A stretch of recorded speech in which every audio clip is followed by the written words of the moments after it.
Yeah. Good morning, good afternoon, and good evening, ladies and gentlemen. Thank you for joining the session today.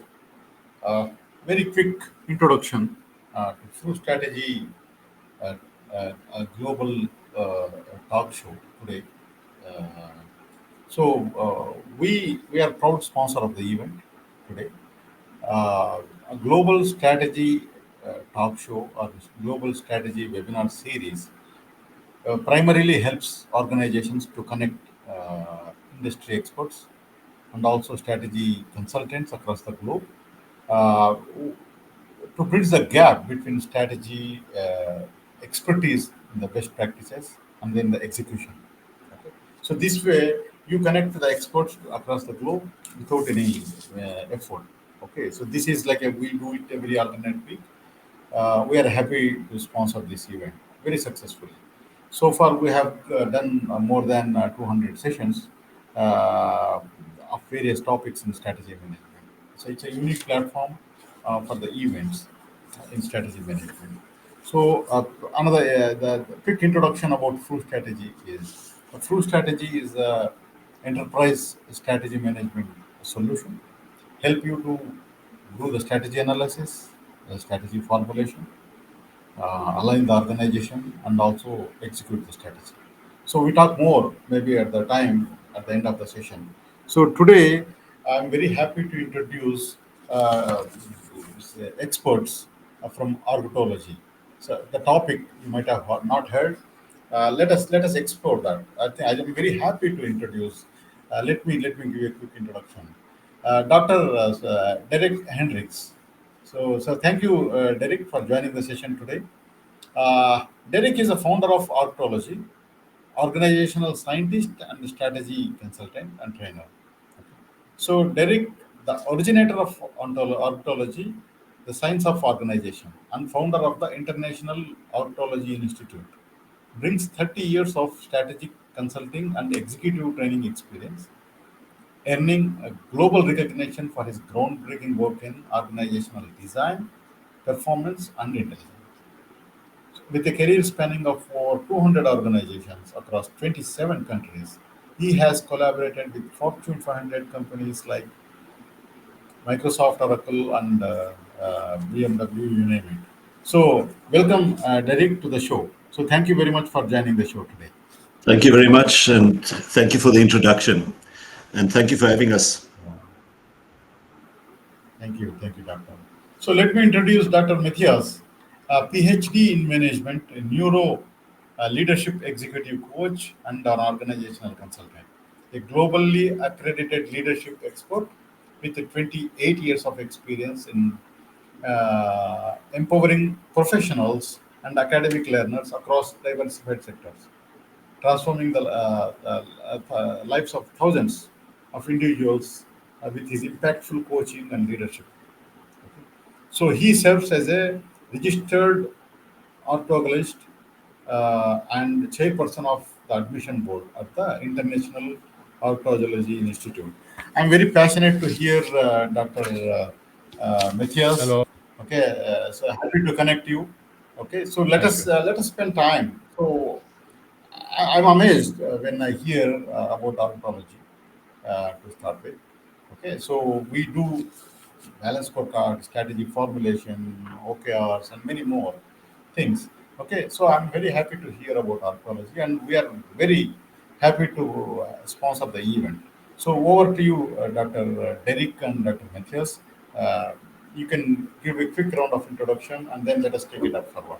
Yeah, over to you, Thank you. Derek.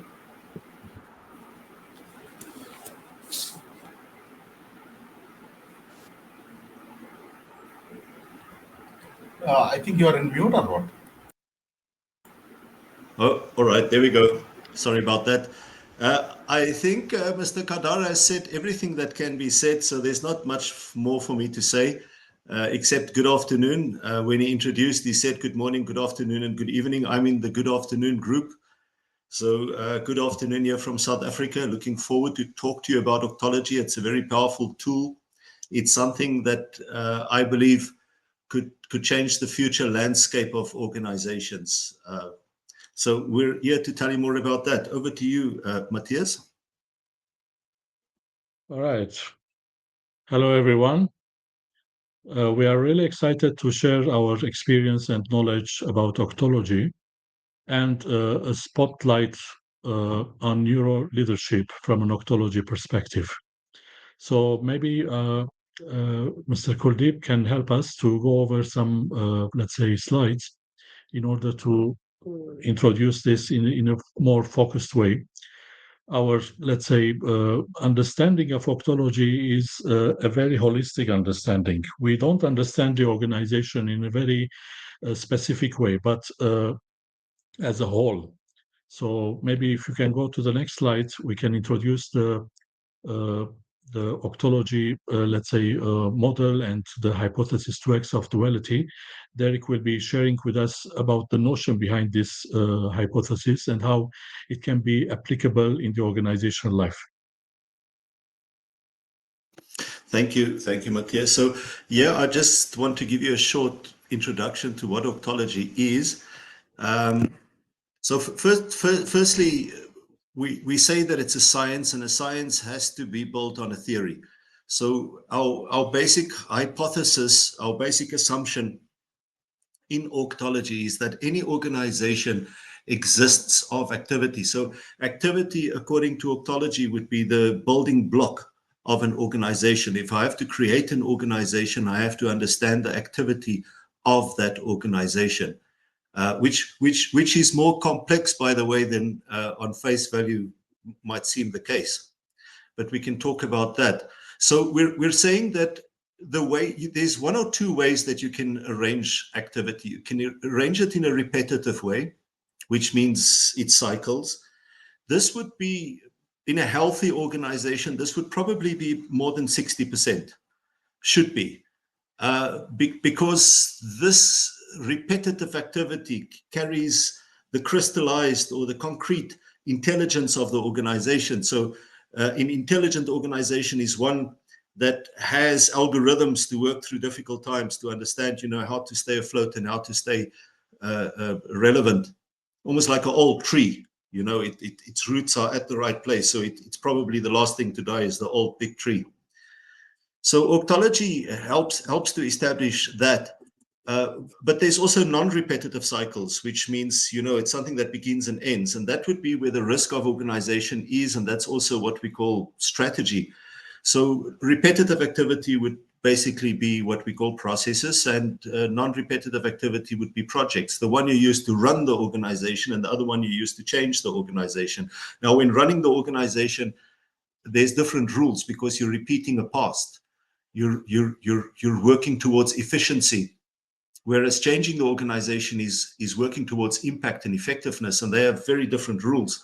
So it's a meaningful way to split the organization, because in understanding it like this, you could start getting very interesting statistics that would help the organization. So we're saying that in this duality between something concrete and something abstract, it's very like Matthias would talk about the human body. It's very similar. The body is very algorithmic. If I get onto a 20-story building and I jump down, I'm going to get hurt, irrelevant of what the belief system is, or what the legend is. Laws of physics is at play when you put your physical body into something. It's not. There's a specific set of rules in the world of physics, and they all relate to time, space, and matter. If you do wrong stuff, you could, for instance, be arrested, but you can't be arrested for a thought. So thinking has other rules. It's the abstract part of being human. The physical part is the concrete part of being human. It's also the part that makes us very similar. If you do a quick chat GPT or Croc or whatever your choice of predictive texting models are, if you choose one of these AI models and you ask them, what is the similarity between all human beings, they would give you a number of 99.9, which means the difference between human beings is 0.1. But that's the physical difference. If you go to the mind, it's wildly different. So we shouldn't confuse the two. And the same thing in organizations. If you confuse the concrete part of the organization with the abstract part of the organization, and you try to have one set of metrics to measure them, you're going to end up with one of these old KPI systems to manage performance, or one of these strategy documents that covers operational stuff. And that's not good to the organization. If we go to the next slide, so the projective side of the organization, the abstract side, is what we call the X factor. That's the thing that we can't replicate. That's the competitive advantage. You can, and it's very often it's in a person. Sometimes in a brand like Apple. We can probably create a car manufacturing company, but it's hard to create an Elon Musk. You can create a political party, but it's hard to create a Mahatma Gandhi or a Nelson Mandela. Those are what we call X factors. It's something that makes something so unique and impossible to replicate, which is really where the power of people is in organizations. And, those people would be highly paid in future. So the basic hypothesis says to us that in practical application in an organization, and this is something that I specialize in, is strategy and organizational design, the rules would be different. So if we develop a strategy, it would be trying to tame the future, see tomorrow and bring it to today to our advantage. That's a strategy. Strategy is very much negotiating an advantageous position for yourself or the organization, whereas operations are repetition of that which earned you the right to participate in a community, of selling a product or service, or being a government, or whatever the case may be. So there's reciprocal value in these two. They can't exist independently. So in Octology, we would say that things run in duality. So, you can't have just the one side of the coin. You can't just have order. You need to allow chaos into the system. Otherwise, the order would self-destruct, because the efficiency would not focus on relevance. It would just focus on, reducing the resources for the amount of outputs, which is a very self-destructive system if you don't, stay in touch with your environment. So this is Octology, and I'm going to hand over to Matthias now. Maybe if there's questions or comments, I'm not sure. Otherwise, Matthias is going to show us how to apply this to neuroscience. And then after that, I'm going to talk to how the organization can also be a brain, can also be something intelligent. Okay. Any comments or questions or anything that people would like to ask? Yeah. Yes, I think we are just waiting to see more. I think it's very exciting to hear you, Derek. Okay. Yeah, thank you. Matthias, I'm handing over to you to. So Dr. Matthias will take us through some practical application. Yes, let's just clarify one thing, that I'm not a neuroscientist. However, I'm a neuro-leadership coach. We can all understand our brain without becoming a neuroscientist necessarily. All right? It's like understanding your own property or your business. You do your efforts to understand what would be the functionality behind such a property. Maybe we can go for the next slide to introduce the neuroscience behind what we will talk. Maybe another one slide more. Okay, one more. Okay, so yeah. So it's interesting to understand our body, because there's a lot of similarity between the organization and our own human body. Now, the neuroscience is an area of study to understand how the brain works and its impact in every aspect of our thinking, feeling, and behaving. And as I said, you don't have to become a neuroscientist to understand your brain. It's your intellectual property. And just as we make an effort to understand different functions, we need to understand how the brain works. Now, for neuro leadership, we need the applied neuroscience, because neuroscience has a lot of, it's like faceted. It has a lot of, let's say, study areas. However, if we want to apply this in neuro leadership, we need to stick to the applied neuroscience. And that helps us to understand the real life challenges, life experiences, workplace well-being, and leadership exercise. Now, if you go to although I come from medical background, by the way, if we go to the central, if we go to our bodies, we see that there is the central nervous system, which is the brain. And there's another system which is called the peripheral nervous system, which is all the nerves that goes to the rest parts of the body. Now, the cells that transmit information and signals into the body are the neurons. A collection of those neurons can make a nerve. And it's surprising that in our body, in our human body, we have around 150 billion capillaries. And all these capillaries are connected with each other. And they are very intelligent. They are very intelligent, and they create this intelligent system together with the 13 system which we have, like the digestive system, respiratory system, the endocrine system, the reproductive system. All these systems, they can work together in very close harmony. Therefore, we need to understand our brain and how it impacts our decision making and thinking, strategic thinking, the choices we make in the organization, the readiness we have to lead a team. All these things are essential in management and leadership practices. However, the brain is contributing a lot. Now, the word neuro doesn't have to do with the brain itself, because the neurons are all around our body. Only the brain carries 86 billion neurons packing this brain which we have. And probably the brain is the most intelligent organ in our body. Now, from this angle, we need to understand that, maybe you can put the next slide, please. We need to understand that in the organization, everything is like one thing.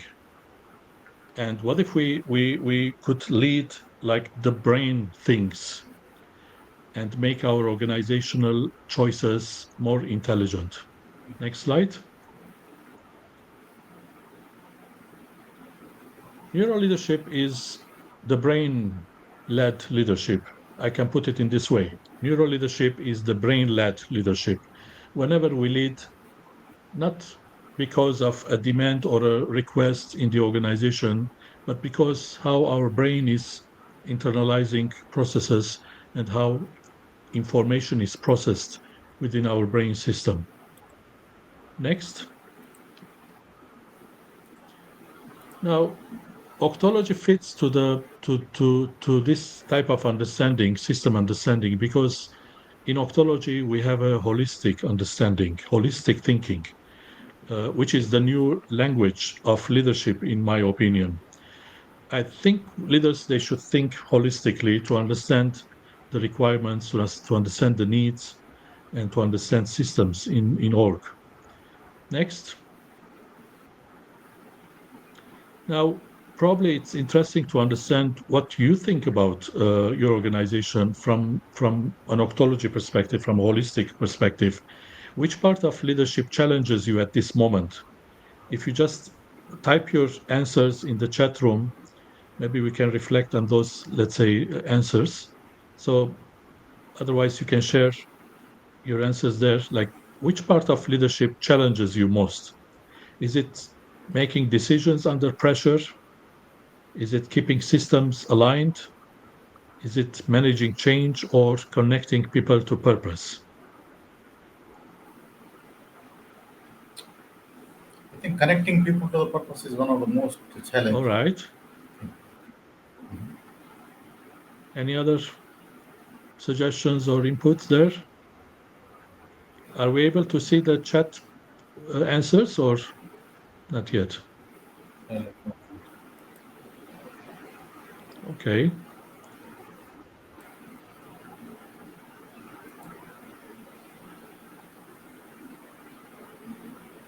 Question popped up there.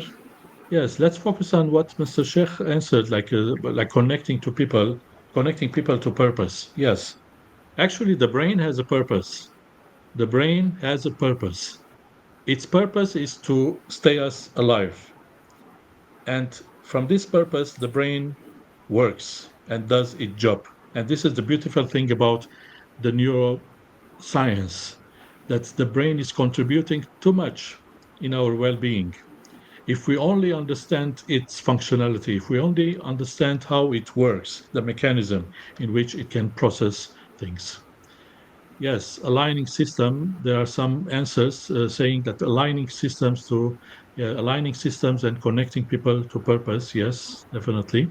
All right, let's go to the next slide. Thanks for your answers. All right. As we said earlier, everything is one thing in the organization. From an ontology perspective, an organization is a living system. It's very organic, and any disconnection between this system will lead to dysfunctioning. And also, the connectivity creates intelligence. If you see, our bodies is connected in all its network. The neural network system is all connected. It cannot isolate itself. I mean, an organ cannot isolate itself from another organ. It will contribute to the well-being and the functioning of the other organ. The same applies in the organization. We cannot say that HR department is an isolated department or function. Marketing is different. They all contribute in the well-being of the organization, and they are all linked to the purpose. Like how the brain initiates a purpose for our bodies to survive, the same way the organization has a purpose, and this purpose should be reverse engineered and chunked and understood in its all activities.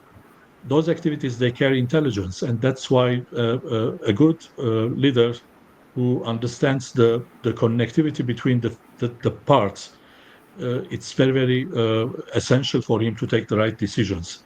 Like a CEO, he should understand something of everything, not everything of something. If he understands the whole, then he can lead better. He can run the organization and change it. Next.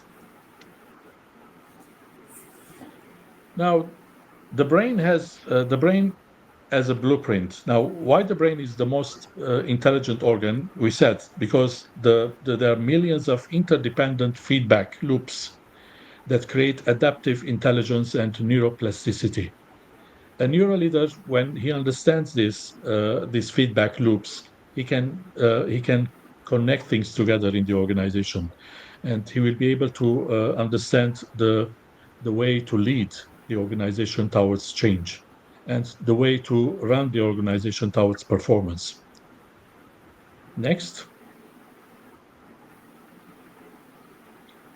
Now, some people they may ask why the brain is a chemical organ. It is a chemical organ because there are a lot of chemical reactions happening within microseconds in our brain, and this neurosystem cannot be simple.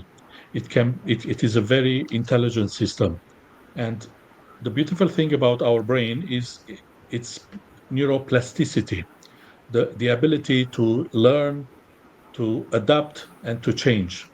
And this neuroplasticity is an advantage for our own bodies because we become more, let's say, connected to the whole, and we cannot be staying isolated.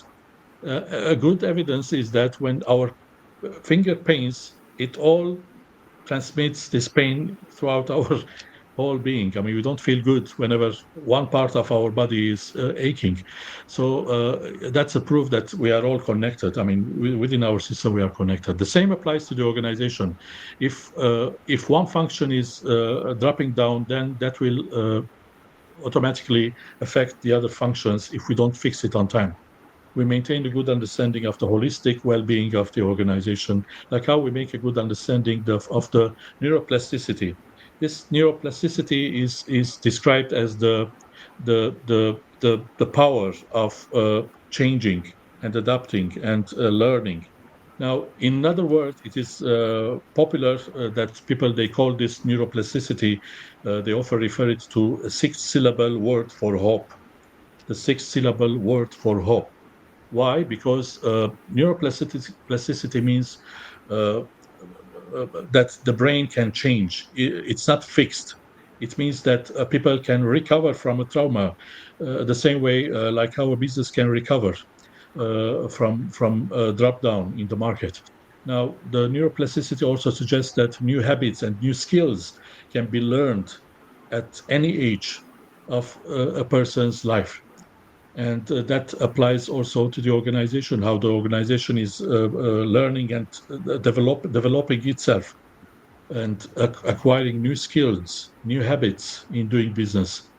Neuroplasticity also suggests the emotional patterns and the mindsets that can reshape us, and that applies to the organization as well. Like some leaders, they should be exercising emotional intelligence. Although in octology we don't give the full attention to emotional intelligence only, but we say that a good leader will will will be a good leader whenever he has this contextual intelligence, when he understands the whole, and the emotional intelligence as well whenever there's a conflict to resolve in between teams, or let's say any drop down of motivation. Also, the neuroplasticity it has the healing property. It heals, it possibly heals any neurological damage.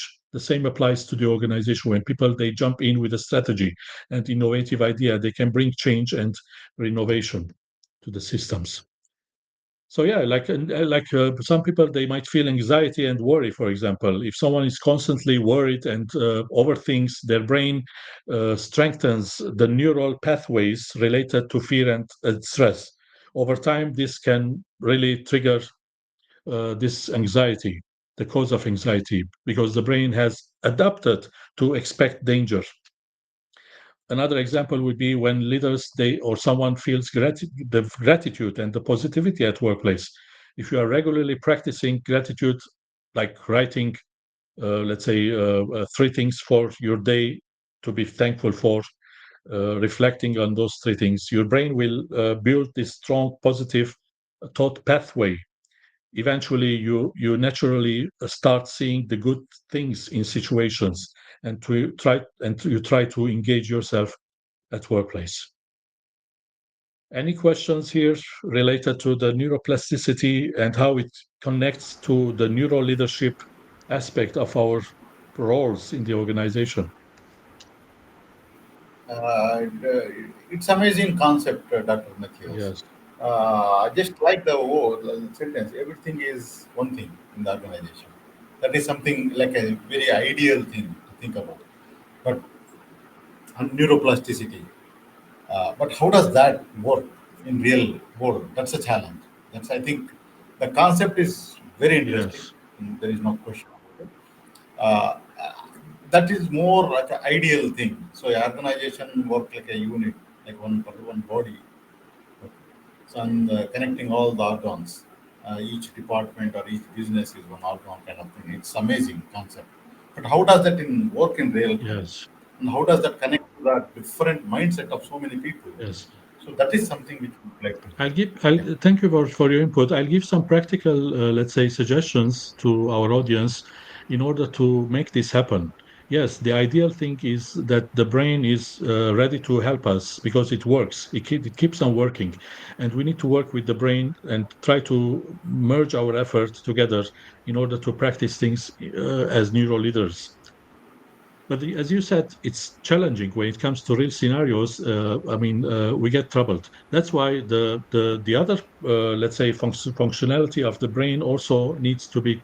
We need to consider those functionalities as well. Like, for example, reduction of stress level, and maintaining a good understanding of mindfulness, focus, and all those things. They can contribute in the well-being of a leader to take the right decisions in the organization.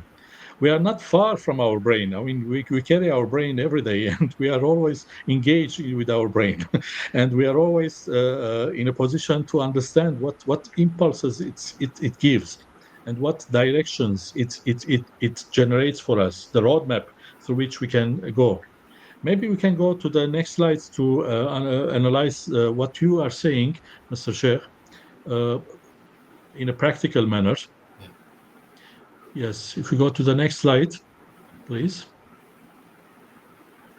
Yes, here is what I mean. This neuro leadership and decision making, let's say, connection.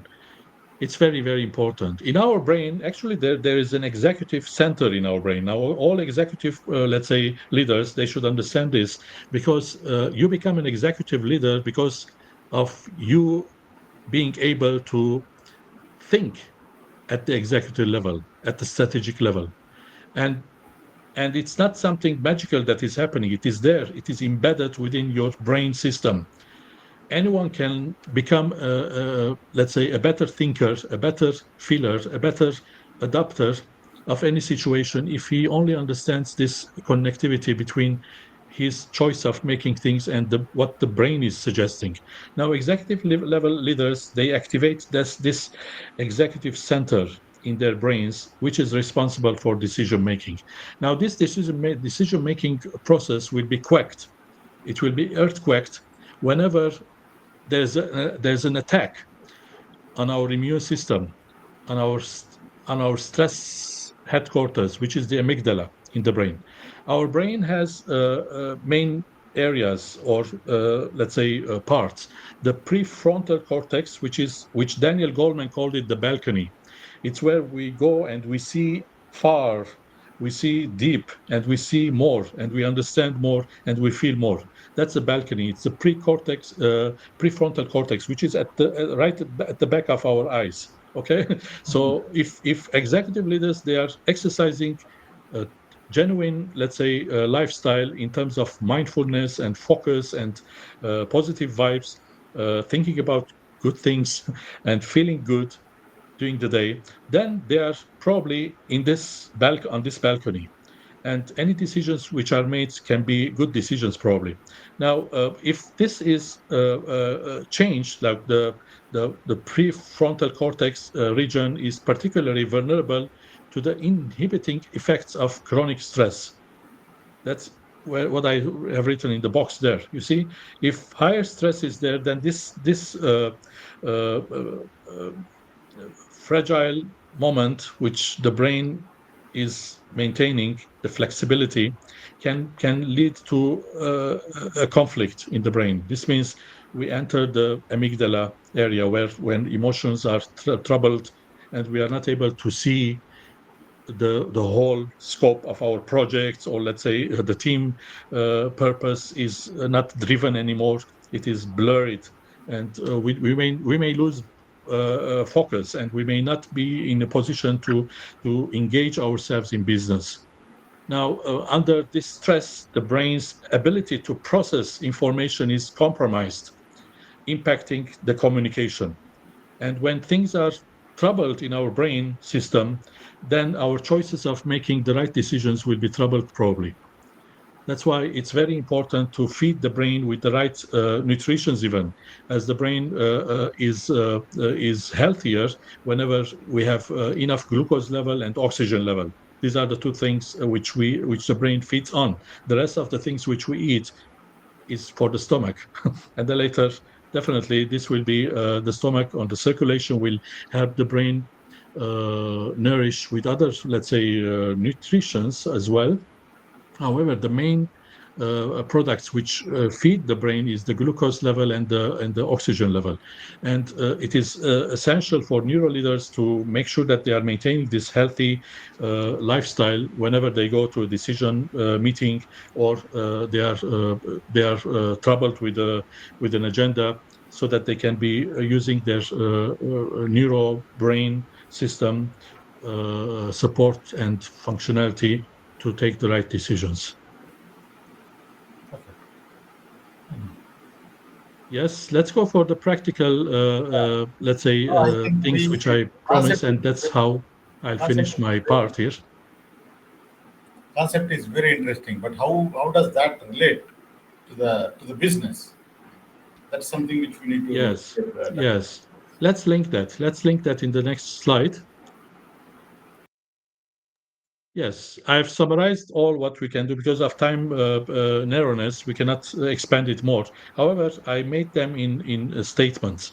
Now, and I've categorized them according to our subtopic for today, like the decision making, the emotional intelligence, and the team leadership. Now, if we take away what we learned from the neuro leadership application, this is how we can compact it and summarize it. If the area is decision making, then alignment should come before actions. Before taking any decision with a team or with a client or any stakeholder, let's align our energy, our decision making, let's say, feedback which we receive, and the constant learning processes. Let's align our experiences and knowledge in this area where in which we need to take a decision. So alignment should come before taking any action in decision making processes. And then understanding before influencing, because it's very easy for leaders to influence without understanding. In Octology, we suggest that we understand first and then later probably influence comes. That's why the first characteristics of leadership in modern, let's say, management systems is not influencing, but understanding. If we understand, then we automatically influence, I guess. Now, when it comes to emotional intelligence areas, how we apply this neuro leadership or the neuroscience, applied neuroscience in neuro leadership exercise, awareness should come before responsiveness. A lot of us, we respond very fast without having the right awareness. The same applies to the organization. The organization has two awareness. It has the purpose awareness, the awareness towards the purpose, and intent awareness. And these two, they should go together and complement to each other. So another thing, emotional immunity should come before emotional security. Before we secure emotional, let's say, things in our business or communication or meetings, we should work on the emotional immunity.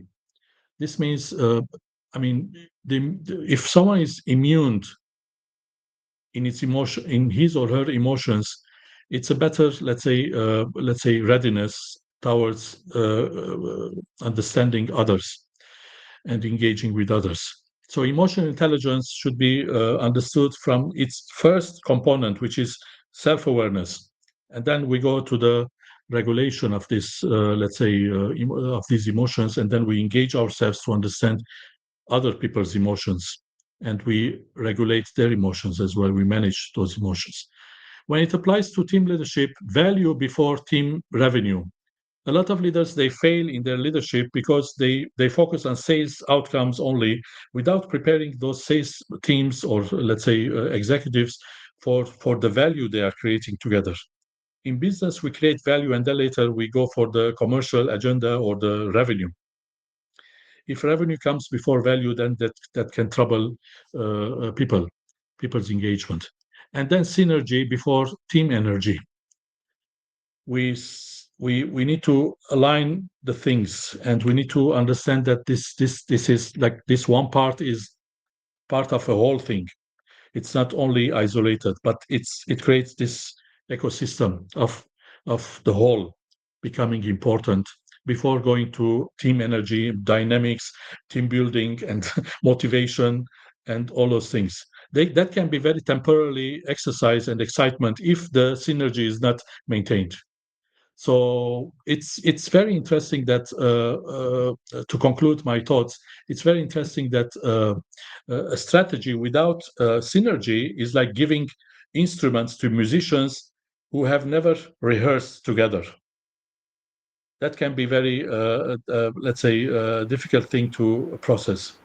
Aligning the team's rhythm and trust before introducing goals to them, it's very important. Building psychological safety, mutual respect, and collaborative norms, it's very important. Prioritizing connection over instruction and giving orders, it's very important as well. We cannot rush into strategy with a fragmented team. We need to build this orchestrated approach to it, then play the music. Hmm, fantastic. So, do you mean like Dr. Matthias, like like a decision making, emotional intelligence, and team leadership? So you need to do few things and priority than others. Okay. So is it like a? It's something like a you change the culture, how people think across the organization for the decision Yes, making and emotional intelligence and kind of thing. So is that something like a cultural yes. change kind of thing? It is. It is. I would say it is rather inclusive culture and diversity culture because people are different in the organization. Like how our bodies, they have different organs. Each organ is different in its anatomy and functionality, physiology. However, they contribute because they are connected with the other organs in the body. It's a system connectivity. The same applies to leadership and management exercise. Whenever we create this culture of inclusiveness and culture of diversity, your thoughts, they mean something to me, and my thought means something to you. That's a culture of diversity. Yes, you're true. And this culture of engagement happens whenever we sit with our team members and we spend time with them, engage ourselves in a dialogue, which most leaders they are not doing. They are only focusing on the functional areas of management and leadership, not the relation building and motivation. Makes sense. Yep. Maybe it's time now to Derek to put us in the octology framework of all Yeah. what we have just talked and the connectivity and those things and how Absolutely. we Very become clear. strategically So now we would like to more see ready. how to connect Yes, in the organization in the real time. yes, Okay. So let us connect this concept to the real organization. yes. Derek? Yeah, can you guys hear me? Yep. Loud and clear. All right.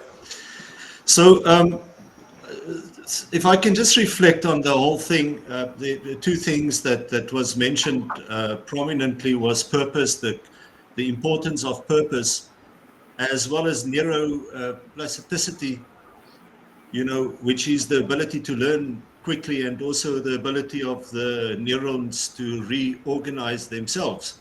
So to create new algorithms. Now, from an octology perspective, this is a contradiction in terms. It's two things that are really opposite. Neuroplasticity is an enemy of purpose. I'd like to explain why, because when we create an organization, if we do an organizational design, we reverse engineer purpose right to the front. So what we would do is we would try and understand what is the purpose. If you say the purpose of this organization is to be a hospital, then I reverse engineer that purpose to the point where it becomes operational. So I would ask myself, what is the process here? So what is the purpose of hospital? It's to take people into a premises and to send them out in a better condition than which they came in. So that's an important statistic. You need to park. It's a building, so you need to get in. There's three groups of people that needs to get in. There's people who have to check in as patients, so they need to go to the registration desk. And then there's people who visit patients, so they need to go to the wards at specific times. And then there's people who work there who also go to the wards. And in the wards, we would send them to the surgical ward, and from the surgical ward to the recovery ward. And then from there, they would exit and we take their money. So there's a process that was reversed engineered from purpose. Now, as we dissect this, we start building rules on making sure that this process works well. So before you go to surgery, there might be a policy that says in the hospital, all surgical staff and the surgical venue and everything there needs to be clean.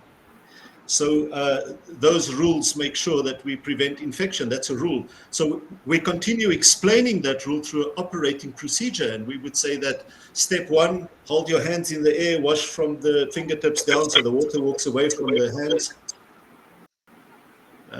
There's a noise going on. So there's a few mics here that's not muted. So I can hear. There we go. So when you go to the surgical ward, there's rules, there's internal policies, there's operating procedures that explain those policies.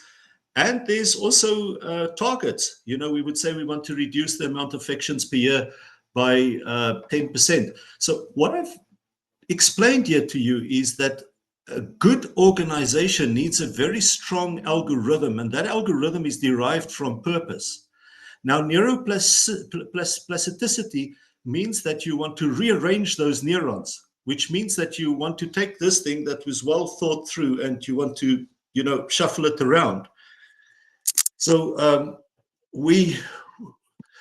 the movement of neurons, there's researched ways in how to enhance that.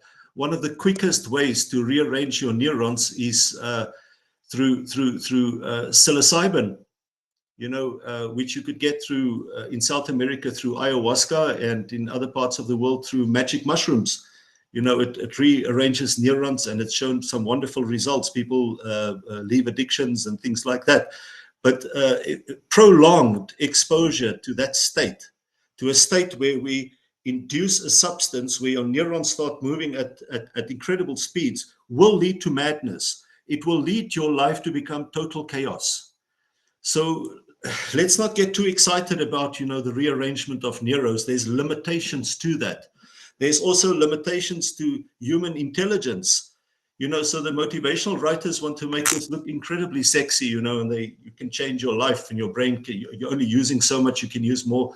But there's a few realities, I've worked with dozens of teams, and I've seen dozens of interventions where people are taught how to be more innovative and creative, and and then we would test this and get ideas, and I must in all honesty tell you that most of the ideas that come from that, it's really nonsensical.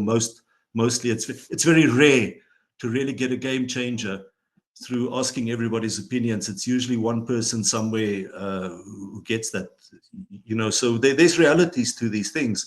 So when you build an organization, about 60% of this organization needs to be a concrete mathematical construct. Otherwise, you're going to chaos. The creative, innovative part of that should be 40% or less of energy taken from the organization. Warren Buffett, one of the greatest investors of our time, the CEO of Berkshire, is also a Forbes list billionaire, I think in the top 10. He would never invest in any organization that doesn't give him 80% certainty. That's why Warren Buffett owns 20% of Coca-Cola, because the internet's not going to change the way you drink Coca-Cola. That formula is 150 years old. If you go to a Hindu temple or a Catholic church, people are pretty much wearing that which they wore more than 1,000 years ago. So there's a very important thing about protecting a construct. Everybody says get great ideas, go mad. Everybody's a leader. The reality of that, luckily we haven't evolved to do that, but if you go to an organization of 100 people, I would say there's maybe 10 or 9 that would be able to take your organization forward with great ideas, depending how lucrative it is to work there. But most people, they prefer to just do something and do that well without necessarily being highly innovative on that. And we call it the equilibrium in ORGTOLOGY. So equilibrium tells us that balance is never 50-50. It could be 80-20 or 40-60. It's a sweet spot. So in this sweet spot that we create, we allow a certain amount of chaos into the organization. We call that strategy. And strategy is a prediction of the future. I think it was Mr. Nkumalu earlier, I saw in the chat box, asked the question, does that mean that we shouldn't have operations in strategy? That's not the right question. The right question would be, how would we reflect operations in a strategy document? And the answer to that is that we will not reflect it as a plan. So from an ORGTOLOGY perspective, operational planning is done through process engineering and linking operating procedures and policies and targets to those processes, roles and time and so forth. But operations should exist in a strategy as a reflection of what's going on in the organization currently. And then the strategy should be, how are we going to change this organization to make sure that these operations function in a better way? But in that picture, we have to create an equilibrium between the things that we create in algorithms and the things that we're going to bring in as abstract. And that equilibrium would depend on who you are. If you're a government organization, we don't want to change the wheel. We don't need a blue ocean strategy. We want the queues to be shorter if you get your passport or ID book. Efficiency is the thing there. But if you're Apple or some organization that's highly dependent on research and development, well, then you would have a much bigger chaos energy budget because you need to be innovative and creative. So it's about finding this balance between the mathematical, the concrete, the predictable, and the unpredictable. And once you find that equilibrium, to be able to manage it. And leadership, as Matthias has spoken about, is more on the abstract side. It's the ability to see the future, whereas management would be more on the concrete side. Running the algorithms and making sure that the cycles are risk averse. In other words, the risk exposure is as minimized as possible. The efficiency is as maximized as possible. So and that's the sadness of things like performance management systems, because currently we're really measuring repetitive work. We're not measuring the highest risk work, which is the abstract thinking of work, the ability to think about the future and to be innovative and to rethink things.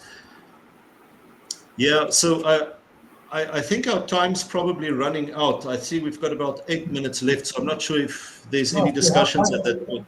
No, we have time. We have time. So it's up to, we Are have there another. Yeah, yeah. any comments or questions at this point?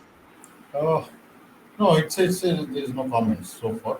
Yeah, so there are, yeah. All right.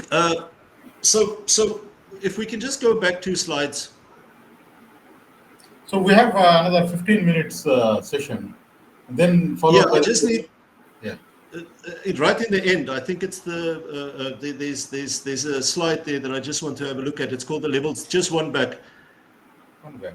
I think this is one, yeah. So yeah. So when we talk about intelligence, creating an intelligent organization. Now, when you create an intelligent organization, and this is one of the problems in our MBA degrees or business schools at this stage, is that there's no specific model for the organization. How do we see the organization?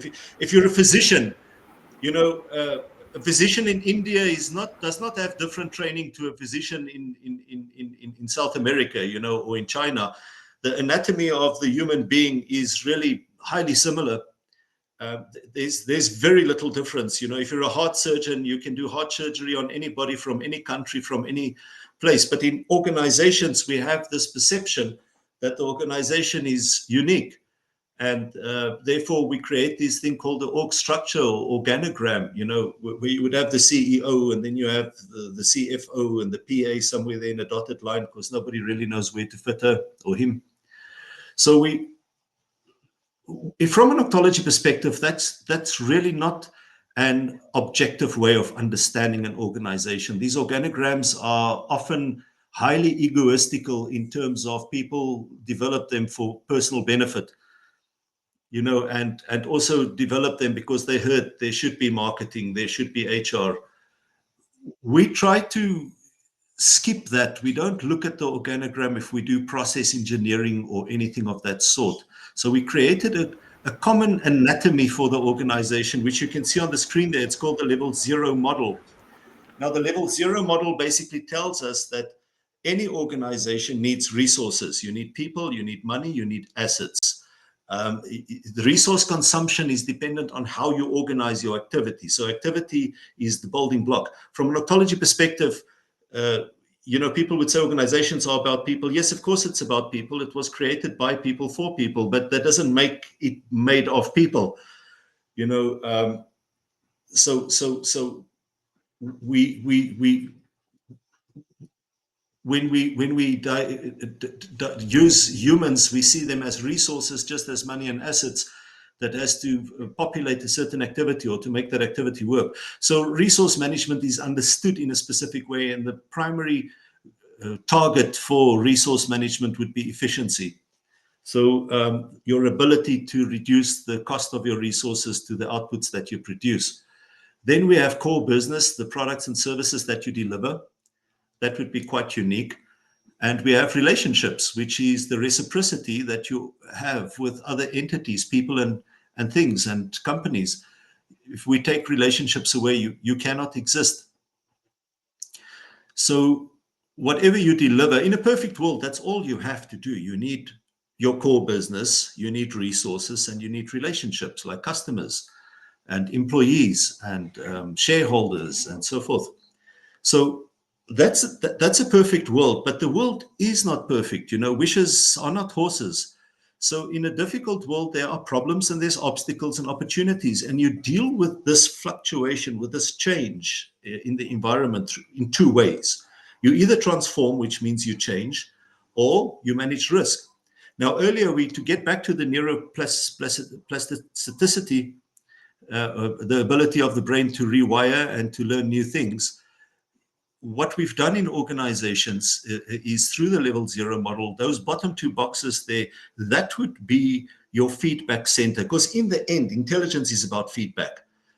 Any species or living thing or non-living thing could be measured by the amount of feedback. We would say a rock is a stupid thing because there's no feedback system. So there's no interaction between the rock and its environment. The only interaction in terms of a duality with the rock and its environment is that it displaces space. That's it. But if you go to something like a plant, it can send its roots to different spaces. It can go and look for nutrients. It turns its leaves towards the sun. So there's at least a dozen feedback loops, which means there's some intelligence in a plant, and a cockroach has more intelligence because it has the movement. It can move independently. It's not stuck like a plant. So it's got more feedback loops. Feedback loops is very much determined by the way that you interact with the environment. So the more you interact with the environment, the more feedback you get. It's the same with organizations, and humans have millions of feedback loops, and that's why we are regarded as highly intelligent. So the more feedback you build into your organization, the more intelligent it becomes. So you need to do your business, you need to run your business with resources, product, service, and delivery, and managing your relationships.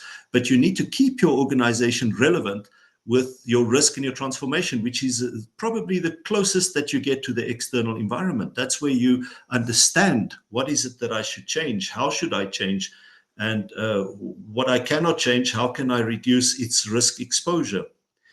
So with this model, we can very easily dissect an organization, and it's quick. Sometimes I can pick up in one conversation, if there's no transformational processes, you often get complaints like, we need a turnaround strategy, we need to rethink things, we're losing market share.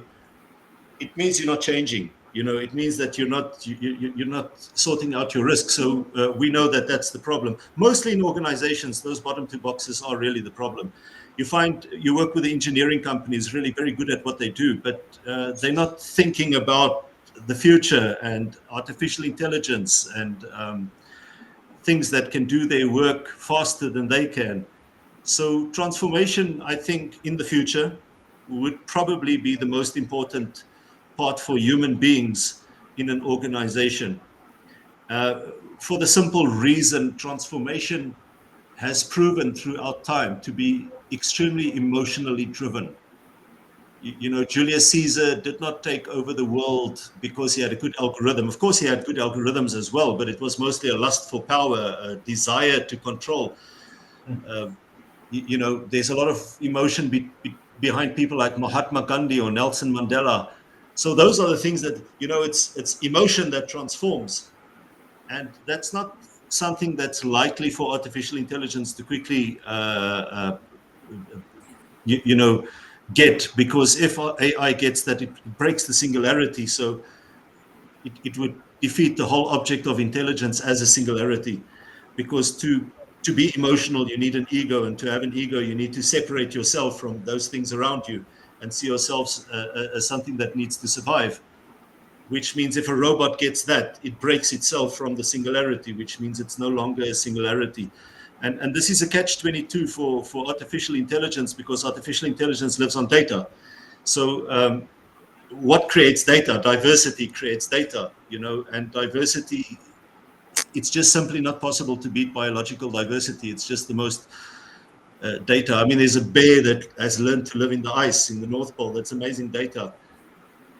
So I think ORGTOLOGY facilitates our models. This is just one of many models. Facilitates a very good relationship between the world of artificial intelligence and human work for the future. Yeah. So Any question, questions or yeah, comments? yeah, we have questions. Very nice. The level zero construct. I'm not sure about other levels of constructs, but what I see here is in the top three, the combination of boxes like acquire and manage resources, deliver products and services, create and maintain relationships. So this is a basically organizational processes which continue. If there is no problem, you just continue what you're doing. If there is any problem, obstacle, or an opportunity, so you just transform, okay, and then while doing the transformation, you manage the risks, okay, and then this cycle continues. Okay. Now the question here, Derek, is now when you talk about the products and services, which products and which services, and to whom to deliver? How does the where it is covered here? Because that's what in the strategy we talk about what products and services. Who is your customer? So how do you think about it? Okay. So as far as the operations is concerned, perfect. So how about the strategy? Yeah. Can you give brief? Maybe it is covered there. I'm not able to understand. A strategy does not separate based on process. It separates based on substance. What I mean by that is that you can have a strategy development process that runs, in the organization, and you can have an innovations process and ideas process. So these things are operational. They're not strategic. So the process of developing a strategy is not That's the process. That's the, strategic. It's a process. Strategy operates outside the level zero model. It does not operate inside the level zero model. So if we go to the next slide, when we develop strategy, we look for areas of change, and these areas of change will always be in one of three areas. So you can literally replace your old concept of strategic objectives with these three things. You could say, well, what do we need to change to optimize our efficiency? Now, back to the earlier question about should operations be in strategy, we should understand the state of operation so that if there are inefficiencies, we can engage in strategic projects to change that efficiency to a higher level. So when we talk about strategy, we talk about a number of projects. From an octology perspective, these would be activities that begin and end. So we're going to run them as projects. They're not going to go on and on. They're not going to cycle. So if you, for instance, say that we can enhance our efficiency by automating, that automation would be a strategic project, and once it's executed, it would simply become a process. So strategy has one of three purposes. One, it fixes a current process. Two, it kills a current process. Or three, it begins a new process. That's it. That's the purpose of strategy.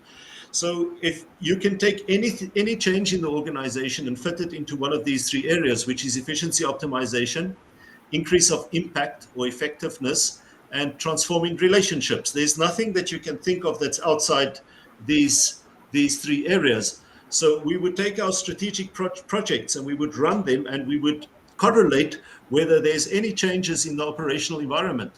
You see, feedback, intelligence, neuroplasticity in the organization. So what I was saying earlier about neuroplasticity is that that's not the only thing we should drive. There should be a large part of your brain that runs on algorithms. A good example is that we say that as we get older, there's less neural connections because you start going into routine. You sleep on the same side of the bed, you get up at the same time, you drink your coffee in the same way. But there's a reason for that. I mean, old people can die by just falling. If a youngster falls, there's a bruise. So you need to have very specific algorithms of how you do things. So I like the idea that we have to change, but the change has to be contained.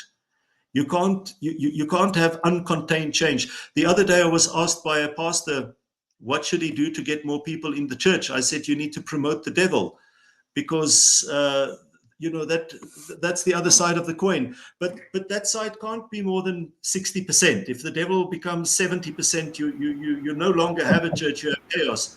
So it's the same with the brain. It's the same with an organization. Your algorithmic side should be strong enough to hold the changes and the difference. So from an octology perspective, as an octologist, when I get contracted by organizations, one of the first things I have to look at is their ability to hold change. Coca-Cola has 4,000 brands. It's got 4,000 different products and services, but 75% of its income comes from good old Coca-Cola as it was manufactured 150 years ago. So they are strong enough to have these 4,000 brands. A lot of them don't work, but they can carry that. Facebook bought, Microsoft bought Skype for, I think it was $8 billion, $7 billion. Is there anybody here using Skype? Do you guys know of any person using Skype? It was an absolute failure. It was a stupid decision to buy Skype for that amount of money, but they can afford it because they have Office and Windows. So they have a very strong algorithmic product and service that keeps on cycling. You can't buy MS Office anymore, you rent it. So you're in that cycle year after year, you'll pay your license fees. And it's a catch-22 because too much algorithmic activity in an organization creates stagnation, and eventually you could die. If you manufacture sugar, you can be very efficient about that. You can have your sugarcane farms and take the sugar and put them through the processes, but by being more efficient, you are not going to answer questions such as is there a need for sugar? People can make sugar with anything. You can make sugar with chemicals. You don't need sugarcane. Every diet on the planet tells you that sugar is bad for you. That's not efficiency, will not solve that problem. So we need to look at the organization from two places. We need to look at it from a if you go to the previous slide, level 0, that's the algorithmic part. That's where we sort of get the mathematic of the organization right. But you also have to look at the other slide, which is the change part, and the abstract part. What are we going to do to change this? How are we going to stay relevant? And that's why your executive team is a different team from their operational role. So in the executive, you might have the director of corporate services. But when that person walks into the executive team, that person becomes a member of a team that has to look at this change. How can we optimize efficiency? How can we increase our impact? How can we make sure our relationships are mutually beneficial and negotiates a good position for us? If you don't have that in the organization and you confuse the two, you're going to run into problems at some point. Perfect. Yeah, that makes sense. Yeah. Mhm.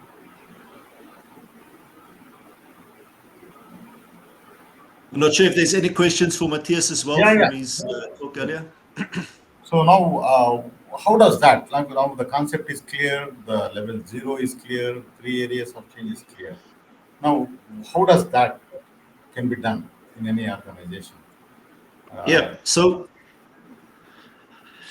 the first thing we do is we need to understand the organization. As Matthias said earlier, understanding is in octology, understanding is more important than influence for leadership, because if you influence nonsense, you create a bigger problem.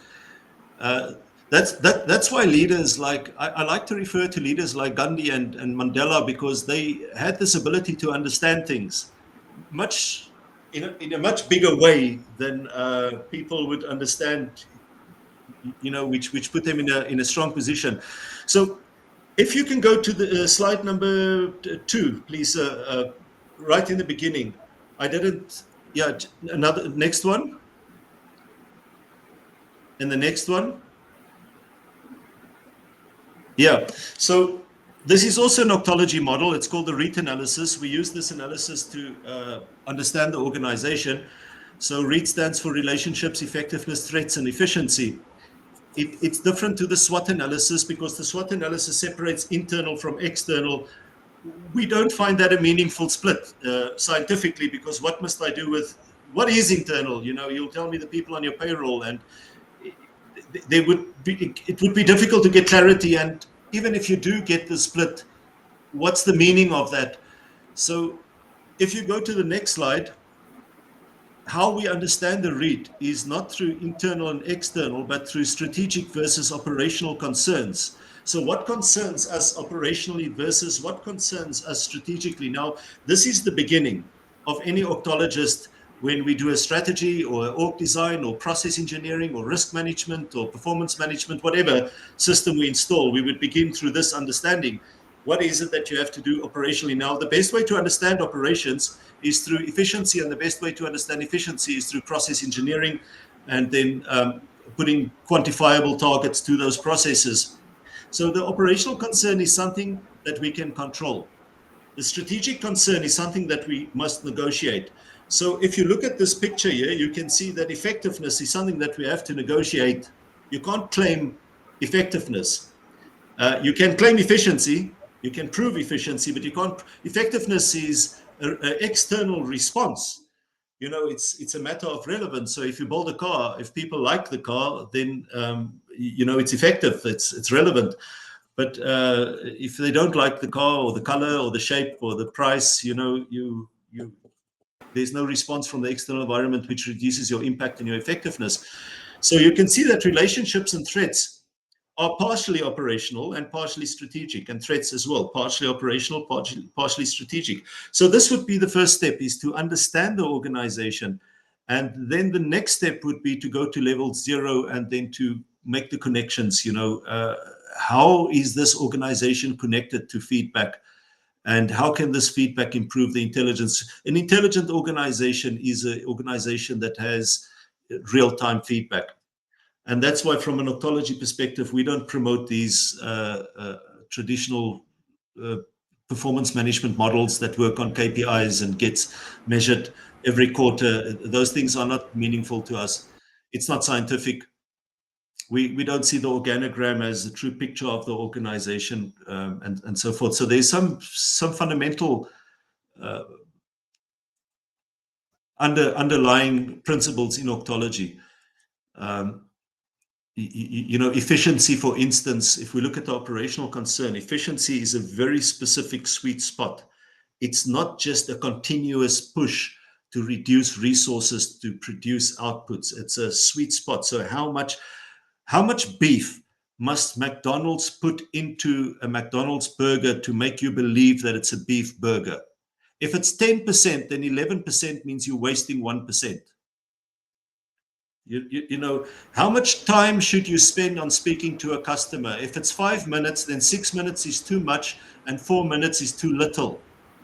So efficiency is a strive for perfection. It's not just a constant push for more. I think we confuse people with this idea of continuous improvement. Pregnancy is 9 months. If you're pregnant for 4 months, you're not exceeding an expectation, you're causing a problem. So efficiency has a very specific calculation, and in octology we work hard to find that calculation. But when you work with strategic concern, that's something that artificial intelligence. Let me ask you guys, where would artificial intelligence work best? Strategic concern or operational concern? Which would be the best place for AI to do its thing? What would you guys say? I think it depends. Okay, so it's wherever it can be applied, it can be applied. But at the end of the day, it's not AI. It's up to you individually. What is required for you? Okay, it can only advise. Okay, so it's how you use it that depends on the individuals. From an octology perspective, the rate of creative thinking and innovation and abstract thought would decrease the value of artificial intelligence. So in other words, artificial intelligence would probably, if we could draw a process and a cycle, we could replace you. So artificial intelligence would probably be most used in operational concern. And I think anybody would agree with me that it's a matter of time before artificial intelligence basically runs the operational concern fully. Yeah, Which is what takes us to the fifth industrial revolution, which is not the use of artificial intelligence, but the collaboration with artificial intelligence. But artificial intelligence has very little power in the strategic concern. It could definitely give you data on market share and stuff like that. But there's no AI on planet Earth that would create Donald Trump policies, for instance. That's very unique. and different, and it's not something that any artificial system would come up with. Yeah, but that Uh, is you futuristic. know, Yeah, that is futuristic. so Strategy is about future. So whatever yes, AI so do is for the past. But if AI suggests future, maybe you don't take it because it's your yeah. choice. Yeah. Yeah, I would say AI's contribution to strategy is limited to statistical analysis of the past. It would be impossible for strategy to fantasize about the future and how to do things. It basically follows, it's the old question of, can AI be unethical? And the answer is, of course, no, it cannot. It's the idea, the emotion behind the algorithm that can be Mhm. unethical, and that's always a human thing. If Google decides that it wants to stop being a search engine, and it falls in love with Grok, and it wants to do something else, then we have serious problems. But that's not something that's even close in sight. I mean, the most creative part thing that I've seen AI do, like ChatGPT writes an essay, but all the words that it puts into that essay are words and phrases that exist somewhere. It can't rethink that. The same with there's now AI that can develop movie scripts. It can write the script for movies, but the desire to have the movie, the need, the want, that is a human thing. That's a human. So yeah, so It's a tool and I at the end of the think day. Mhm. I think a very good way to see this is that strategy very much is driven by emotion. Yeah. Correct. So how does that the orgtology concept is it applicable for smaller mid-sized organizations, and how about the Def- larger organizations? How does that work in the real time? it, there's no difference. It's like saying, would a physician, so just to explain what an octologist is very much like a specialist physician or internist. If the organization can't find the problem, we're the right people to call. We're not experts on HR or finance or anything of that sort. Just like a specialist physician is not a specialist, is not a neurologist or a cardiologist. If there's such a problem and the internist can't fix it him or herself, they would refer you to a specialist physician. We do very much the same. So that's what an ophthalmologist does. Sorry, I got a bit distracted now. What was the question? The initial before I started talking about what Yeah, an how does ophthalmologist is. that orgtology applied in the small mid-sized organizations, Oh yes, of larger course. organizations? Yeah. So a physician would be able to treat a baby, and it would be able to treat a very old person or adult. Similarly, we would be able to work with any organization, and the same tools will apply. But there's one difference. And recently, myself and Matthias had an opportunity to work with a company in Qatar, and it was a startup. So this was the first time, in my world, we usually work with big organizations. But we picked up that the startup has a difference in that the startup has a very difficult position in that it has to get its product to the market. All of the stuff I'm talking about here means nothing if your product cannot get to the market. So somewhere there needs to be a community that adopts you. And up to that point, no entrepreneur, no small business is going to worry about what I have to say about octology, because that is simply irrelevant. It's like telling a hungry child, impoverished, hungry child somewhere, that you need to eat more vitamin B. You need to get more. I mean, it's just a matter of getting any form of food for somebody who does not have food. So any argument about nutrition, food is just nonsense to somebody who's hungry. And I think it's the same to entrepreneur. To give them this type of advice would just be nonsensical. They just need to get the people to buy their product and service, to adopt them. But here's problem number two. Once that product or service has been adopted, your next challenge is to become an organization. And to become an organization, you're going to have to do the stuff that I've just been talking about. There's no ways that you would become even a medium organization if you cannot manage your resources, if you can't manage your delivery of products and services, if you can't negotiate reciprocal, beneficial relationships, if you can't mitigate your risk exposure, if you can't change or transform to adapt to an environment, you're dead. And this is one of the this is the problem with starting a company, is that you have the entrepreneur who brings the product to the market, but that entrepreneur often wants to lead the be the CEO of the organization, which is often a big mistake, because the entrepreneur's mind is still to the product and market. That's why Steve Jobs was replaced as CEO by Apple, his own company that he created himself, because they saw that he's too much focused on something. A company is not only about getting your product to the market, it's also about relationships with government, with shareholders.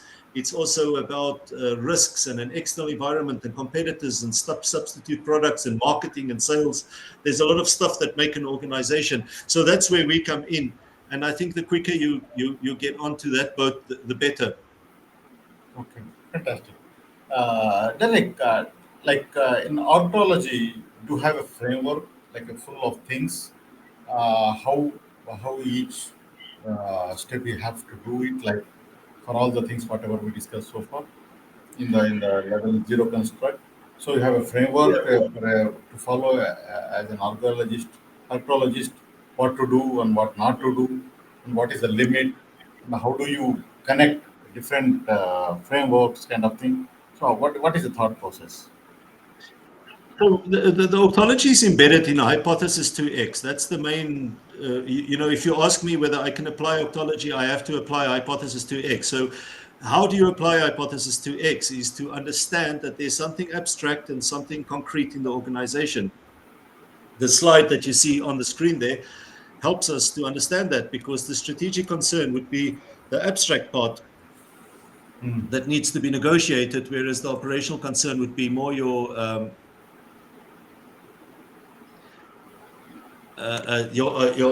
operational concern would be more algorithmic and concrete. So that's a mathematical construct. So, if you tell us sort out risk, I have to create the two things, because I have to understand the duality. So what are the two things of risk? Well, firstly, there would be the risk itself.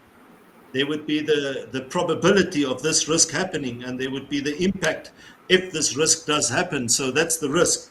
That's what we call the abstracting, the X factor, because we can't control the risk. I can't control lightning, but I can control my response to the risk. I can, for instance, have a policy that says you cannot put flammable objects next to a thatched roof. I could have a lightning pole that could take away the lightning when it strikes not to the roof but to the pole. I could minimize the impact by having an emergency exit. I can have a fire extinguisher. So those are the things that I control. So that would be the concrete part, the operational side of risk, whereas the strategic side would be the risk itself. That's something I have to negotiate. And I can do the same for human resource management. The abstract part would be the attitude or the behavior of the employee, and the concrete part would be the knowledge and the skills. And, I can take anything for you in an organization and break it up into, in customer service, there's the abstract part would be the profitability of the customer. It's the X factor, does this customer have money? Would they be interested in my product? But there's also the concrete part, which is my relationship with the customer. I can control that. If it's a very profitable customer, I can take them for lunch. If it's a Mm. medium profit, I can send them emails or phone calls. If it's a very low profitable customer, I use emails. So I've got control over that, and that's how you apply ontology. So the stuff you see on the screen, these are tools of application.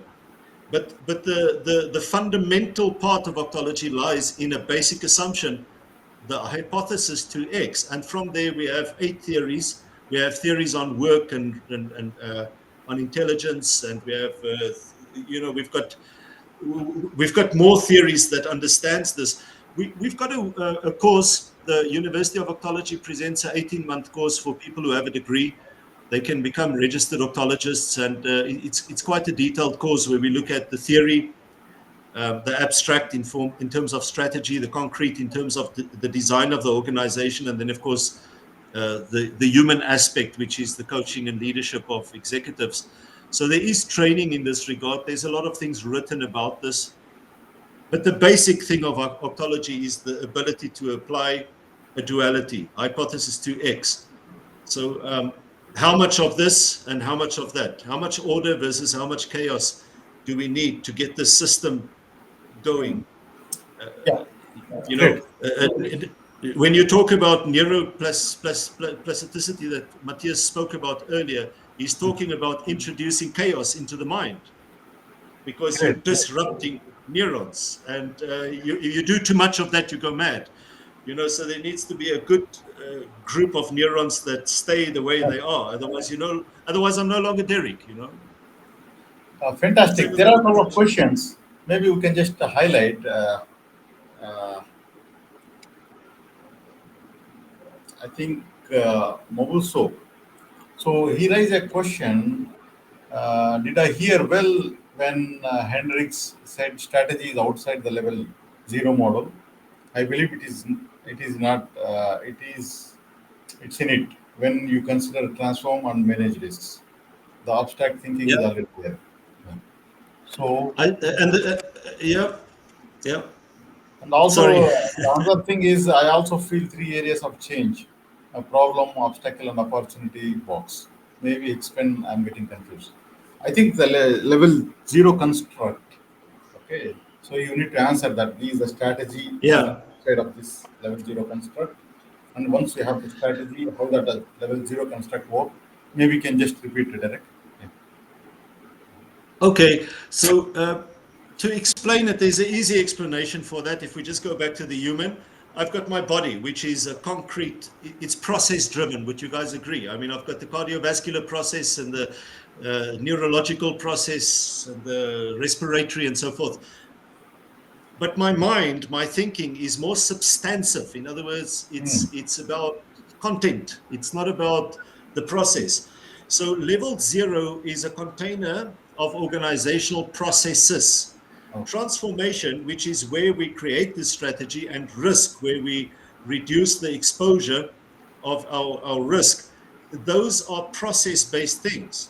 But the substance lies in the three change areas. So the three change areas does not give process.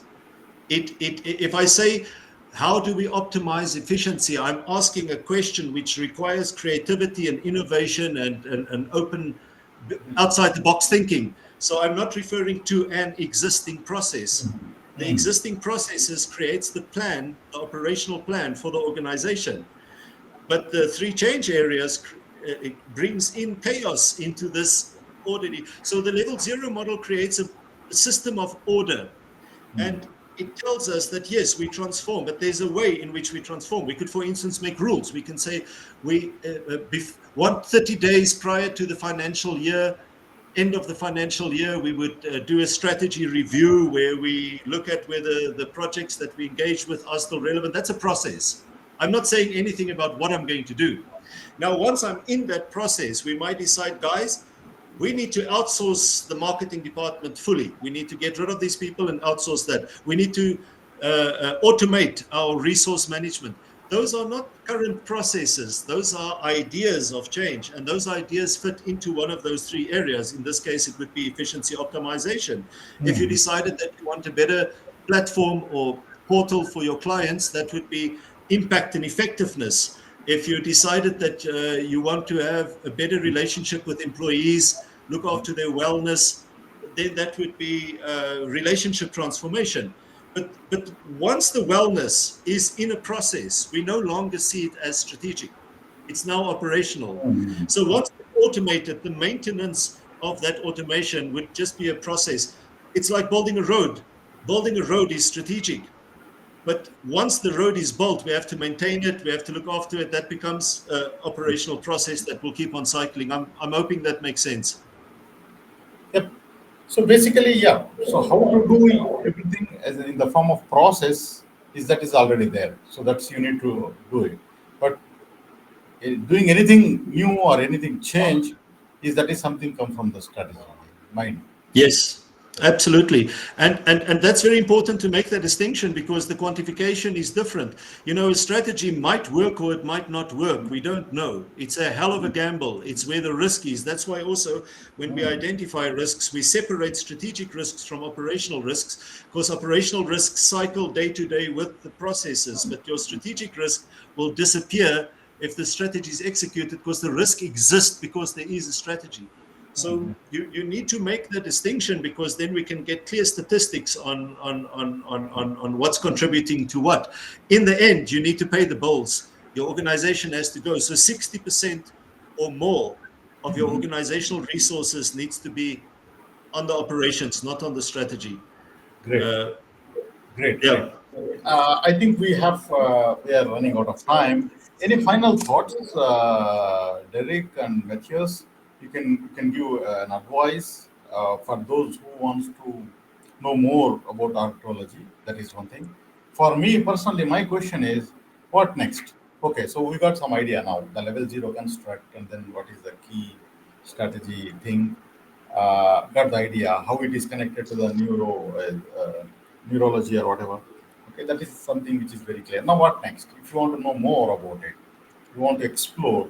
Do you have any book or any articles published, or is it like a training? So, what is your advice? Yeah. Matthias, maybe you can take that one. Yes. Actually, there is a training for octologists. I mean, you can become a registered octologist by enrolling in a program The which is title like looks at good. this stage I'm an ornithologist. 18. Ornithologist. The title is good, like a Yes. doctor for the organization. Yeah, that makes really sense. Yeah. Yes. So we have an 18 program. At this stage, it's 18 program, 18 months program study, which we call it COP, Certified Octologist Program. And it has four modules. The first module focuses on the study of the fundamentals of octology. The second part is on org design, how we start reverse engineering the purpose of the organization. And then we have the third module, which is about strategy development. And we have the executive coaching and leadership study in the fourth. So when people they finish this, let's say COP, they can apply to the Octology Institute, the International Octology Institute, and get registered if they fulfill the requirements. And there's a mentoring program as well to understand whether which specializations they will go later, and we qualify them as accordingly. Would you like to? Yeah, there is one question from Faisal. Maybe Deep, would you like to invite Faisal to join the session, or is it like a you'd like to ask a question yourself, Faisal sir? I could jump in, Matthias, if you. Yeah. Yeah, sure. Okay. So, So so Faisal said that he said, "Let me quickly join." The moment we create a process, are we not creating a silo? That is a completely different okay. thought. Okay. Yeah. So, so first we need to ask, what is the problem with silos? So what is the problem with the silo? From an octology perspective, the problem with the silo is that it blocks feedback. And when something blocks feedback, it's a problem. But the process is not that. I mean, yes, there are definite silo functioning when I use my respiratory system. It's not like my blood goes through my throat. It will mix up. So there's very clear ways to get oxygen and food and liquids into my body through the throat. But once it's there, it starts interacting with other processes. So we need to know where should the silos be and where should they not be. So with the level zero model, we create meaningful silos, because now we talk about resource management. Now, how do you get resources into the organization? You could recruit them, which is a people thing. You can procure goods or services, which is procurement or supply chain management. You can put money into the organization through budgeting. So there's three ways in which you can put resources into the organization. Um, but now you have procurement with the supply chain department, you have budgeting with the finance department, you have recruitment with the HR department. Now that's a bad silo. because now you have recruitment speaking to somebody from team development and employee engagement, and you have them speaking to somebody from training and development, because those are HR functions, but they've got nothing to do with each other. We want the person from recruitment to speak to the person from procurement and to the person from budgeting, because they're doing the same thing. They're putting resources into the organization, so they should understand each other. So we basically, that's one of the reasons we use level 0, because now we can put those people together and we can help them to collectively understand their common process. But there's no need for somebody from procurement or from recruitment to speak to somebody from transformation, because it's a different focus. Transformation is about changing the organization. Recruitment's about getting a resource into the organization, similar to procurement and budgeting. So, but I want the person who develops people in HR to be part of transformation. We call them cross-functional teams because they're changing people. I want the person from finance who looks at the financial statements to be part of risk, because you're busy looking at the risk of bad financial spending. You see, so we need to be very careful to create groups which make sense, which connects meaningfully. So it's not just about stop the silos, it's about stop things that block feedback. I'm hoping that makes sense. Great. Derek, do you say you have explained very nicely about level 0 construct? Is there any level 1 construct kind of thing to elaborate what it does? How does that your model work? Mhm. So when we develop processes, and this is the process engineering, I think from an ecology perspective is really very good, because if you if you go to university, let's say you do an MBA, you would probably learn about process engineering in terms of input, process, output, which is a linear relationship, where we have a much more dynamic view. We would see processes as everything has to be connected, everything. So an organization has one process, this which is its purpose, and its strategy is a reverse engineering from intent. So intent and purpose are not the same thing. Intent is a desire of the future. Purpose is a current reality. And when you reverse engineer purpose, you get operations. When you reverse engineer intent, you get strategy. So we need to connect everything. Now, how do you connect? Because if I go to organization, I mean, I can build you, usually we have about 70 to 80 processes, 70 to 80 processes. How do you connect these things? I mean, it's going to be uncomprehendable and it's going to be too big. Nobody would know what's going on there. So what we do is we take level 0 and we make a decision and we say, we are going to now cluster our resource processes, our relationship processes, Mm. our irrelevant of which department they are. That's not a concern for us. Now we build them into levels. So for resources, I will create one resource process, one core business process, one relationship, one transformation. And then in that resource process, there will be child processes. If we had more time, I could even illustrate it. Now, in these child processes, that could be something like recruitment. And from recruitment, you get born the HR practices and finance. And, so you have level 1, which is just one process for each of the level 0 areas. Level 2 would be a breakdown of those, level 3, level 4. So we dissect this one process into chunks, and those chunks create levels. And the level is just literally where the process lies. So level 2 would always be 5 processes, one for resource, risk, and so forth, the level 0. And then below that, it would just grow like an organogram, and it will become more and more up to the front, where you have processes like cleaning or driving or specific surgical knee surgery process, Fantastic. whatever the case may be. So you dissect them down, and that's why it's called level 0, because it's before the beginning. Fantastic. It's So, it's the blueprint of the creation. Yeah. correct. So I have one more question. If there is any other question from the host, we will take it up. I have my question. Okay. Now, the best practices, there are There are many best practices practiced like Six Sigma. You talk about balance scorecard. We talk about OKRs. We talk about many things. Okay, for different type of processes or whatever. Now, how do you want to position ontology? Or you want to do it like a you as a separate, as a standalone?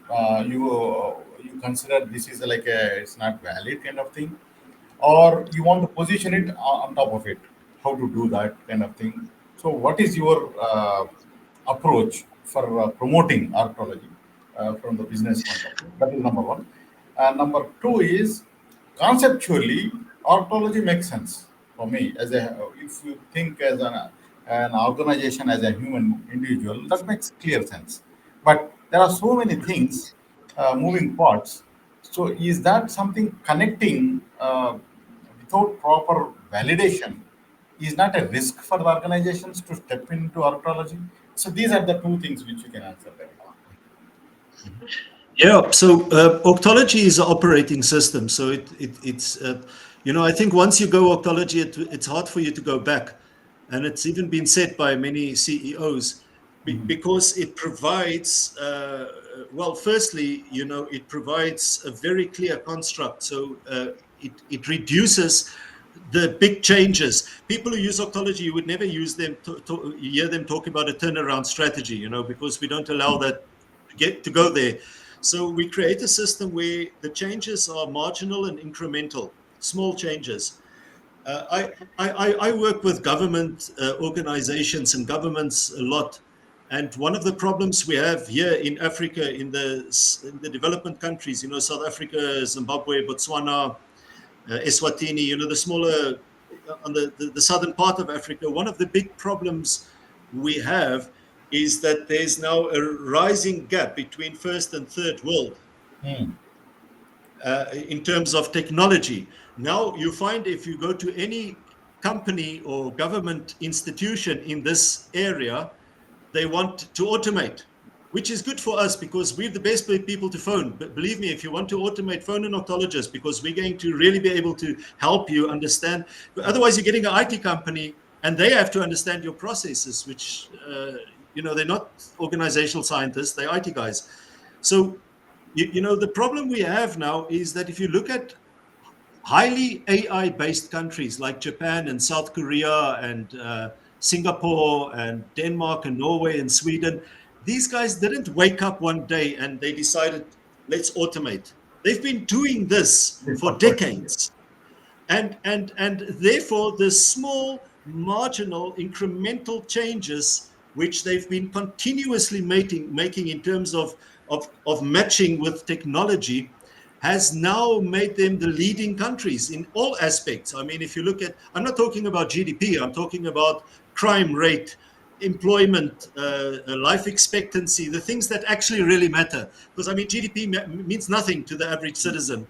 But whether the hospital is good means a lot to an old person. And, do I get to 100 or 35? So this is the problem. Now Africa is waking up and saying, we've got to automate, but you have to. So what we do is we put organizations in a place where the changes are marginal, incremental, and you're never in a position to have to do a turnaround strategy or something like that. Sorry, I can't remember the entire. You asked two things. I can't remember Yeah. what the other one So was. yeah, I think I got answered. Okay. So now what next for ontology? How what is your plan to promote? Okay, Yeah. it's a totally new concept. Oh yes. Well, it's difficult in the sense that so this is the difficulty we had. Is firstly you have to plug in the other things like SWOT analysis and those things into Octology. You don't plug Octology into those. So the first problem we have, there's two problems. And the first one is that not all models are compatible with Octology because you have to be compatible with hypothesis 2x. For instance, the SWOT analysis makes no sense to us. Splitting things into internal and external doesn't tell us anything. It doesn't help us to be more, so I think that's a nice tool to have if you have a meeting and you want to just quickly get your thoughts. So their REIT analysis is better, which is an Octology model. But we use, for instance, Porter's five forces, model. We use the pestle analysis, political, economical, technological. That plugs in beautifully into the REIT analysis. There's a lot of stuff. The balanced scorecard, we can't use that because the balanced scorecard is limited. It's not a practical model. You can't do process engineering from a balanced scorecard model. It's not possible because that means you would have to cluster processes like learning and growth. And I mean that you would leave out about 40% of the organization if you do that. You can't use the balanced scorecard as a risk identification model. So the level 0 model is scientifically a better model than that. But so there's some models that work very, very well with octology, like neurosciences, what Matthias was talking about. That's a nice fit. And project There's a lot management of tools as well. project management, excellent. We use it as it is. Yes. I mean, we don't even change that. And so forth. So there's a lot of stuff. But the second problem we had is that octology requires advanced quantification.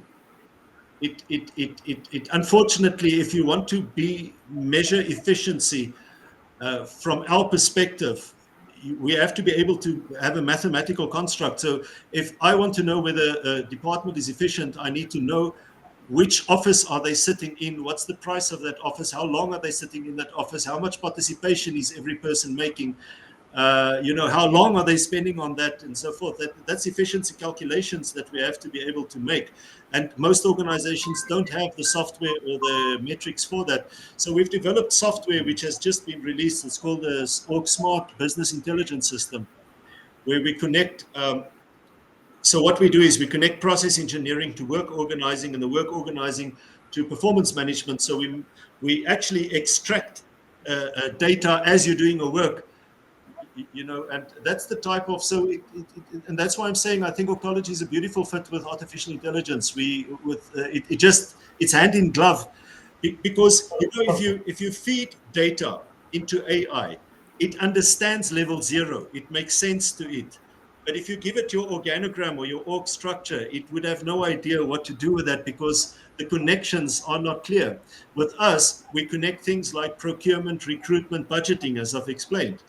That makes sense to AI because it drives one common output, which is the resourcing of the organization with different, like the throat facilitates oxygen, food, liquids, so it's at the right place. It's a functional silo, in other words. But if I had 3 throats Perfect. and those throats were each a silo, that would make no sense. Yeah. Great, Derek. I'm a very strong promoter of balanced scorecard, but I am not here to debate. But very interesting point of view. I would like to learn more to understand and see the value, because there is always scope for improvement for everybody, including the methodologies. Well, that is great thing. Okay, it's always good to hear new concept and new experts. So thank you for Derek for joining the session today. Thank you, Dr. Matthias. Thank you, participants. If you would like to add one or two final thoughts, you may carry on before vote of thanks. Yeah. Mhm. So would you like to give a final Well, takeaways? Derek? thank you very much for hosting and inviting us for this talk. And hopefully we can cooperate in future much better. Thank you. Sure, definitely. From my side, I think a next topic might be the balance scorecard versus level 0, and I'd be happy to talk about that. Maybe you could get an expert Yeah, on balance we can do scorecard. that. Let's debate Yeah, it. yeah, definitely. Maybe I will bring some experts also in balance scorecards Yes, who please. are globally known. Let us debate it. Nothing wrong. Let's debate it. Yes. Let us debate it. Okay. So thank you, Derek. Thank you, Matthias. Thank you, participants. Very interesting session today. We exceeded by the time, but we could not stop. So thank you. I take this as an opportunity to thank everybody, participants, speakers, and organizers on behalf of Fru Strategy.